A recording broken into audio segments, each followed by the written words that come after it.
أأنتم أشد خلقا أم السماء بناها رفع سمكها فسواها وأغطش ليلها وأخرج ضحاها والأرض بعد ذلك دحاها أخرج منها ماءها ومرعاها والجبال أرساها متاعا لكم ولأنعامكم فإذا جاءت الطامة الكبرى يوم يتذكر الإنسان ما سعى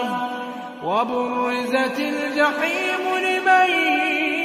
يرى فأما من طغى وآثر الحياة الدنيا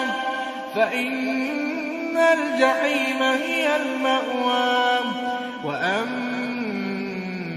من خاف مقام ربه ونهى النفس عن الهوى فإن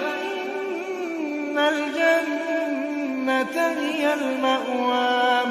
يسألونك عن الساعة أيان مرساها فيما أنت من ذكراها إلى ربك منتهاها إنما أنت منذر من يخشاها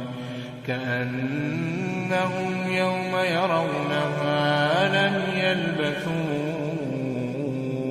إلا عشية أو ضحاها.